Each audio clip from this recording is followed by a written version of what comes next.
اب وہ کون سے کام ہیں جن کے کرنے سے روزہ ٹوٹ جاتا ہے؟ اب یہ معلوم ہو جائے تو معاملہ ختم ہو گیا انشاءاللہ عزیز. اس کے علاوہ کچھ بھی ہو روزہ نہیں ٹوٹا آپ کو معلوم ہو جائیں گا. ٹھیک، تو ایسے 3 ہی کام ہیں جن کے کرنے سے روزہ ٹوٹ جاتا ہے. وہ کیا کیا کام ہے؟ پہلی چیز، کوئی شخص اپنے بیوی سے ہم بستری کر لے، اس کا روزہ ٹوٹ جائیں گا. یہاں تک کہ اس کا روزہ ٹوٹ جائیں گا، اور یہاں قضا بھی واجب ہوں گی اور کفارہ بھی لازم ہوگا.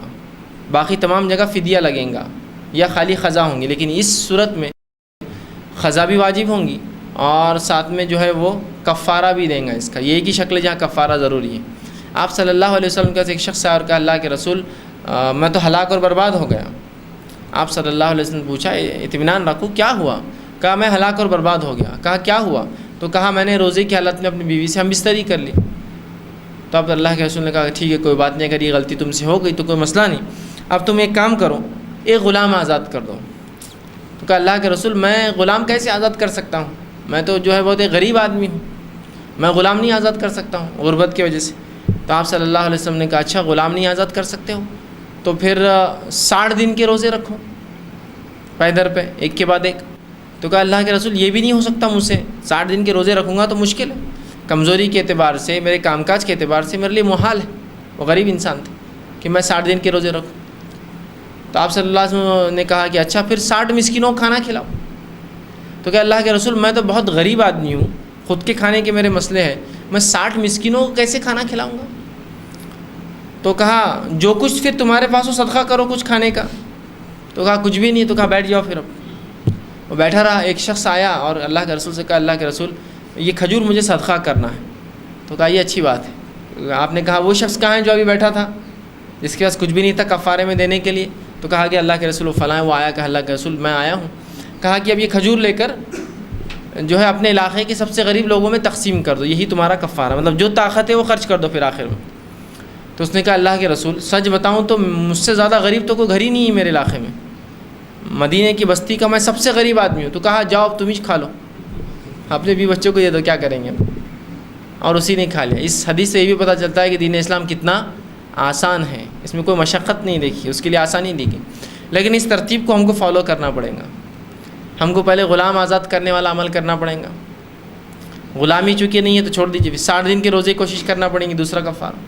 اگر یہ بھی نہ ہو سکے تب پھر تیسرا آپشن آئے گا 60 مسکینوں کو کھانا، اور یہ نہ کر سکے تب چوتھا آپشن آئے گا کہ جو کچھ اللہ نے دیا ہے اس میں سے کچھ آپ کھانے کی شکل میں لوگوں کو دیں. یہ لاسٹ اسٹیج. ٹھیک، ترتیب میں ہی آنا پڑے گا. غلام آزاد کرنا، 2 مہینے کے روزے رکھنا، 60 مسکینوں کھانا کھلانا.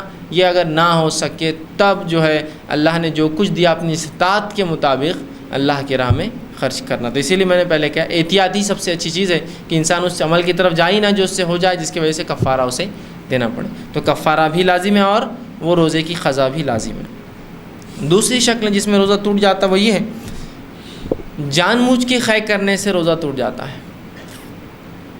خود بخود خے آنے سے روزہ نہیں ٹوٹتا. یہ بات یاد رکھیے. جان بوجھ کے آپ نے انگلی ڈال کے خے کی تو روزہ ٹوٹ گیا. قصدن خے کرنے سے روزہ ٹوٹتا ہے.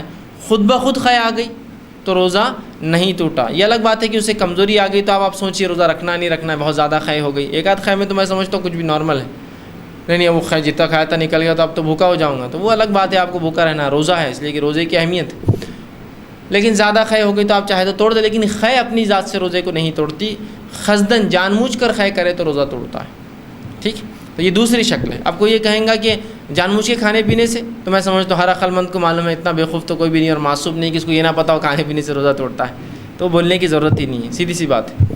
تو یہاں بھی آپ پر جو ہے اگر خود بخود خے آ گئی تو روزہ نہیں ٹوٹا. جان بوجھ کے کی تو آپ پر قضا لازم ہوگی، اس کا کوئی کفارہ نہیں. ٹھیک، اسی طرح تیسرا کوئی شخص حیض اور نفاس، کوئی خاتون کو حیض اور نفاس آ جائے تو بھی اس کا روزہ ٹوٹ جاتا ہے. بس یہ 3 ہی شکلیں ہیں روزے کی ٹوٹنے کی.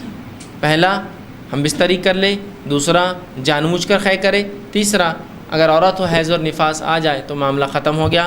یہ تینوں روزے نہیں رکھیں گے. پہلے شخص کو قضا بھی اور کفارہ ہے، خے کرنے والے کو صرف قضا ہے، اور حیض اور نفاس والی عورتوں کو بھی جو ہے اس کی قضا ہوں گی. بعد رمضان ان کو وہ روزے مکمل کرنے ہوں گے جیسے اللہ نے طاقت دی استاد دی. تو یہ تین ہی لوگ ہیں جو جن عمل سے، 3 ہی عمل جن سے روزہ ٹوٹ جاتا ہے. ٹھیک، ان سے روزہ ٹوٹ جاتا ہے. ٹھیک. اب اسی طرح جو ہے چند بات